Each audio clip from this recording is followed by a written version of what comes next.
चाहे आप इंटेलिजेंट ना हो, फिर भी क्या आपको सक्सेस के रास्ते पे चलने का कोई हक नहीं? क्या आपको लगता है कि पढ़ाई तो बहुत करते हो, याद करने की कोशिश भी बहुत करते हो, पर याद नहीं होता? आज मैं आपको कुछ ऐसे टिप्स दूंगा जिसमें इंटेलिजेंस नहीं बट डेडिकेशन चाहिए।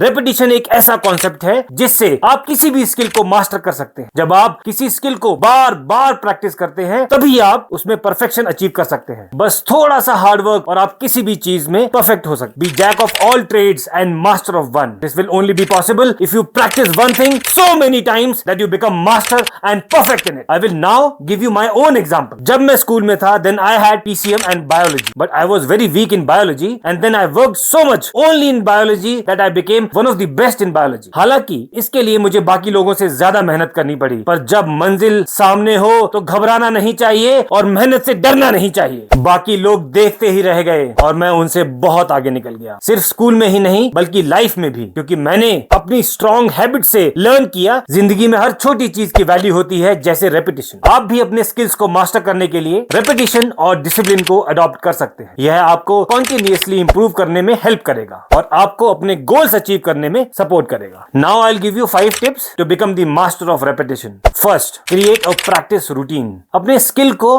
प्रैक्टिस के लिए एक रेगुलर रूटीन बनाएं और उसे फॉलो करें। जैसे अगर आपको कुछ अचीव करना है तो अपना गोल सेट करें और उसके लिए निरंतर प्रयास करें। अगर आप एक सेट क्लियर पैटर्न प्रैक्टिस करेंगे तो आपकी बॉडी और आपका माइंड आपको उसे याद करने में और आपको सपोर्ट करने में हेल्प करेगा। Number 2, focus on quality. Repetition तभी इफेक्टिव होता है जब आप क्वालिटी पे फोकस करें। प्रैक्टिस को डेलिबरेटली और थॉटफुल परफॉर्म करें। जैसे मैं कई लोग देखता हूं कि वो सिर्फ रेपिटेशन के नाम पर किसी भी सब्जेक्ट या किसी चैप्टर को सिर्फ रीड करेंगे बार बार। क्या रीड करने से वो आपको याद हो जाएगा? हाँ, रेपिटेशन हेल्प करेगा। अच्छे से याद करने की कोशिश करेंगे हर बार। सिर्फ टाइम पास नहीं करना है रीड करके बार बार। आपको लगता होगा कि मैं सिर्फ उसको रीड करूंगा, 5 बार रीड करूंगा तो मुझे याद हो जाना चाहिए। 6th बार आप ट्राई करेंगे आपको याद नहीं होगा। इसीलिए अगर आपको वो याद नहीं हो रहा है इसका मतलब आपने रेपिटेशन सही से नहीं किया है। सिर्फ रीड करने से without the presence of your mind you will never be able to learn it. Hence when you carry out this practice of repetition be very attentive. Try and learn it through your heart. Number 3, track your progress. अपने practice sessions को track करो और progress को note करते रहो। जैसे अगर आपने कुछ डिसाइड किया था कि मुझे ये चैप्टर्स इस ड्यूरेशन में लर्न करने हैं और आप नहीं कर पा रहे हैं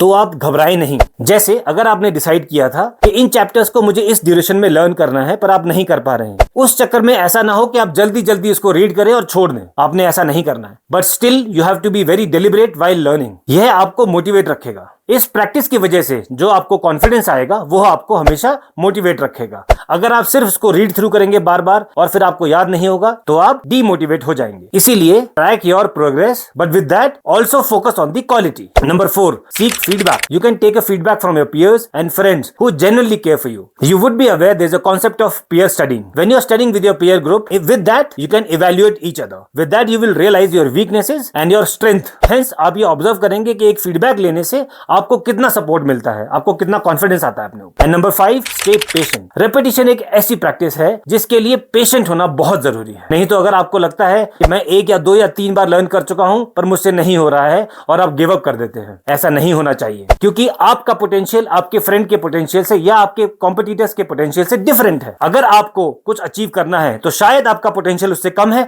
इसलिए आपको बार बार वो चीज अगर उस इंसान को 5 बार में याद होता है तो शायद आपको 10 बार में हो, तो आपको 10 बार करना पड़ेगा क्योंकि आपका मकसद, आपका गोल वहां तक पहुंचना है जहां तक आपने सोचा हुआ है। इसलिए आप हिम्मत नहीं हार सकते। इसीलिए पेशेंट होना बहुत जरूरी है। Keep that patience with you so that you can reach those Heights with your hard work and your persistence. कौन कहता है कि तू जीत नहीं सकता? मैं कहता हूं कि तू हार नहीं सकता। एक बार अपने खून पे भरोसा तो करके देख, भगवान भी तुझे हरा नहीं सकता। थैंक यू दोस्तों।